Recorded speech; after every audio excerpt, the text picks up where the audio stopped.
నాకు first time అండి. కొంచెం టెన్షన్గా ఉంది. అంటే ఆ థర్డ్ రోలో సెకండ్ రోలో నుంచి కూర్చుని చూసేవాడినండి. ఒక 4-5 ఇయర్స్ పట్టింది ఈ స్టేజ్కి వచ్చి ఇలా మాట్లాడడానికి. అండ్ ఇక్కడికి వచ్చిన పెద్దలందరికీ, మీడియా వాళ్ళందరికీ కూడా థ్యాంక్ యూ సో మచ్ అండి.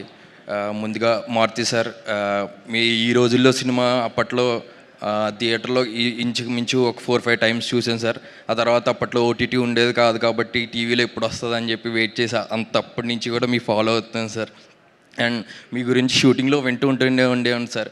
ఎప్పుడు కలుస్తానని అనుకునేవాడిని. ఈ అవకాశం మీ ముందు మాట్లాడే అవకాశం వచ్చింది sir. Thank you sir. SKN sir, మీ స్పీచ్లు అన్నీ కల్ట్ స్పీచ్లు, అది ఎవరు చెప్పక్కర్లేదు. ఎప్పటికైనా మంచి యాక్టర్గా సక్సెస్ అయ్యి నేను కూడా మైక్ అలా ఇసిరేయాలి సార్. అలానే అవ్వాలని కోరుకుంటున్నాను సార్. అండ్ నేను ఈరోజు ఈ స్టేజ్ మీద మాట్లాడుతున్నానంటే ముగ్గురు వ్యక్తులు కారణం అండి. మా అమ్మ, నాన్న, అండ్ ఇంకొకటి నాకు అంటే గాడ్ ఫాదర్ ఫిగర్ నిమ్మకాయల ప్రసాద్ సార్. నిజంగా ఎంకరేజ్మెంట్కి, సపోర్ట్కి డెఫినేషన్ ఏదైనా ఉందంటే నేను రియల్గా చూశానండి సార్. యాజ్ ఎ పర్సన్, అంటే సినిమా ఇవన్నీ కాకుండా యాజ్ ఎ పర్సన్ మీరంటే చాలా ఇష్టం సార్ నాకు. And thank you so much sir. Thank you so much for everything. And director గారు, షో గారు సార్, అసలు thank you for giving this. Rohit sir, మీరు ఆ రోజంటే నాకు షూటింగ్లో ఇంకా గుర్తుంది. నాకు సరైన జాకెట్ లేదని చెప్పి మీరు వేసుకున్న జాకెట్ ఇచ్చారు. నా షూస్ స్లిప్పరీ ఉందని చెప్పి మీ షూస్ తీసి ఇచ్చారు. నిజంగా అలాంటి నేను ఎప్పుడూ చూడలేదు సార్, అంత డెడికేషన్గా. అంటే ఒక కపుల్ ఆఫ్ మూవీస్ చేశాను, చిన్న చిన్న రోల్స్ చేసుకుంటూ వచ్చాను. కానీ యాక్టింగ్లో ఒక డైమెన్షన్ నాకు చూపించారు. యు ఆర్ లైక్ ఏ మగ్గురు. Looking forward to work with again sir. Thank you so much sir.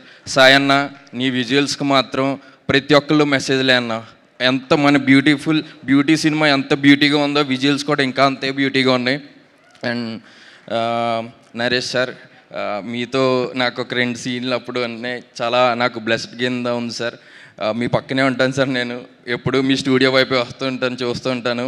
And మీరు అంత స్టేజ్లో ఉండి ఒక యాక్టర్గా ఈజ్ చేసిన విధానం, ఇదన్నీ కూడా చాలా thank you so much sir. Bro Ankit bro, my brother from another mother అనొచ్చు.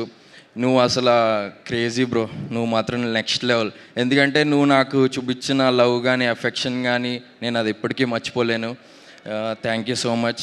నీలాకి, you did a great job. We didn't share so much screen space. You did a great job. Look beautiful. Thank you madam. Thank you so much. And ఇంకొకటండి, అంటే నేను ఇది కొంచెం prepare అయ్యి వచ్చాను. చాలామంది ఈ మధ్యన థియేటర్కి రావట్లేదు అంటున్నారు కదండి. సెప్టెంబర్ 25వ తారీఖున ఒక తుఫాన్ వస్తుంది. మీరు మామూలుగా హుద్ తుఫాన్ చూసుంటారు, లేకపోతే వేరే ఏదైనా తుఫాన్ చూసుంటారు. ఇది ఫైర్ స్టార్మ్ అండి, అగ్ని తుఫాను. అప్పుడు థియేటర్కి రావడం కాదండి, అందరూ కొట్టుకుపోతారు.